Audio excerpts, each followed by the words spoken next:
I run the Human Rights Program at the International Harm Reduction Association. The International Harm Reduction Association, for those who don't know, is one of the leading international NGOs working to promote a public health and human rights-based approach to drug policies. I also recently co-founded the International Centre on Human Rights and Drug Policy. That's a much smaller and different program. That the aim of that is to try and increase legal scholarship relating to international law and drug policy.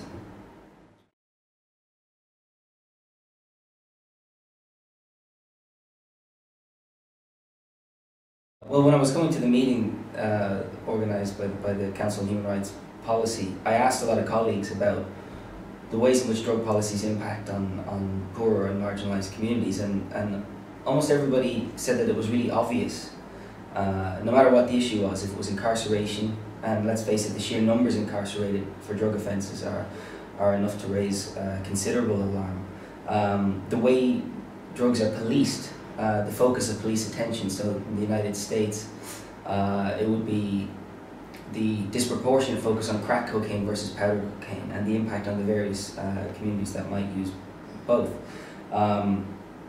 It being disproportionately felt by poorer African American communities. But there are many other ways. Everywhere from production to trade to use, there's ways that the drug trade and the way it's policed impacts on poorer people. But while it was obvious, nobody was quite able to put it together. It doesn't appear to be an intentional targeting of poorer people. The intention is to deal with drug use, essentially. What happens, in fact, is that poorer people, even though rich and poor, all demographics use comparable amounts of drugs, it's poorer and marginalised communities that feel the brunt of law enforcement and the harms associated with drugs.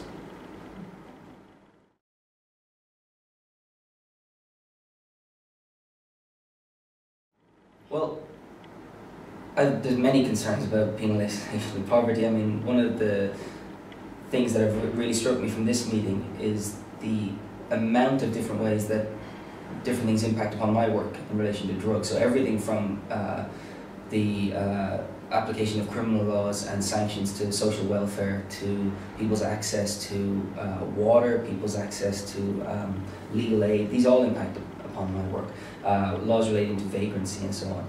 But looking at it just in relation to drugs and drug policy, is that one of my main concerns is the international system. It's so compartmentalized that when people are talking about poverty, they're not talking about drugs. And when they're talking about human rights, they're not talking about drugs. And these things are not being connected. The international drug control system is just not geared to deal in a holistic way with the actual problems that we're facing. It's so focused on the substances under control that we're missing what are actually the issues that we need to be dealing with. In a way, drugs have very little to do with it. In drug policies, we're kind of picking up the pieces. So one of the main concerns is that the international system is just not fit for purpose to deal with the actual problems we're facing. A second big concern is funding. So our organisation, the International Harm Reduction Association, conducted some research recently which showed that the amount of money needed to scale up and adequately fund HIV-related harm reduction, so we're talking the basics here of needle and syringe programs, methadone, needs to scale up by about 20-fold in order to meet need. And in times of austerity, and given the subject matter and people's views of people who use drugs, it seems so unlikely to happen. When that's compared with the billions and tens of billions spent on counter-narcotics law enforcement, and who feels the brunt of that, that's a major concern. The funding is entirely in the wrong direction, but it seems that it's easier to sell law enforcement to the public than it is to sell public health, and certainly to sell human rights. My third major concern, although it's getting better at the international level to an extent, is finding a place at the policy table for affected communities, in this case, people who use drugs. Now, when we say people who use drugs, that's a huge and broad issue, but what we mean is if you're sitting down and you're talking about injecting drug use, you better have people who have experience of injecting drug use at the table so that your policies make sense. If you're talking about crack cocaine use, you better have people who know what they're talking about there. It applies to, so within broader networks of people who use drugs, you'll have all of this experience. And you will have experience from the ground dealing with what the policy should be addressing. but people have a real, and policymakers and decision makers have a real discomfort with allowing people who use drugs a place at the table for many reasons, because they're considered criminals, or because they're considered not to have capacity, or they won't know the complexities of what we're talking about. All of which, criminals, yes, but that's not really their concern. That's a law problem.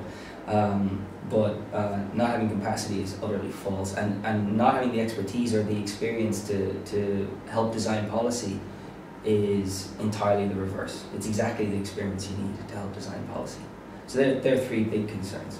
But the fourth, I'm sorry to add another one, is the sheer scale of human rights abuse that goes on in the context of what we broadly call the war on drugs. It's really large. In fact, there are many costs. You've got human rights costs, economic costs, security costs, environmental costs, and all of these impact negatively and disproportionately on poor and marginalised communities. So this year, this being the 50th anniversary of the core international anti-drug conventions, the 1961 single convention on narcotic drugs, there is a multi-NGO campaign called Count the Costs, and we're looking at this via 7 heads of costs, like the ones I mentioned, and really just asking United Nations entities and governments to look at these costs and benefits, if there are any, and to really apply existing evaluative frameworks to drug control, which has never been done, and we're saying now, half a century into this, we need to look at it.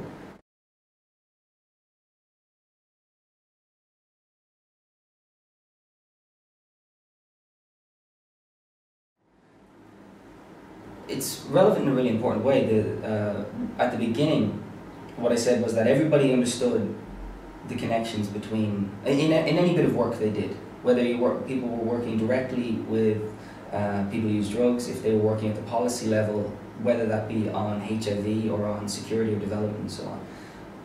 People understood just from experience that the impacts of drug control are predominantly felt by poor people. But what really is needed is to connect that with other issues people are facing, homelessness and issues relating to social welfare and and incarceration, all of these other issues that we talked about over the meeting, and to pull these together so that we're not talking about drugs in isolation, because that's a serious failing already. I mentioned it before, where the international system's compartmentalized. What I really get from this is trying to look at, yes, poor and marginalized communities, but also individuals as a person. And what it seems that policies can't do is they compartmentalize the different things that go into making people's lives a little bit better. And I think what this meeting does is to tie all those together, so that when everyone talked about mental health, drugs came into it. Incarceration, drugs came into it. Social welfare and education, it came into it. And I think that's where it belongs, not in its own special policy environment. And I think this meeting will help to connect the dots.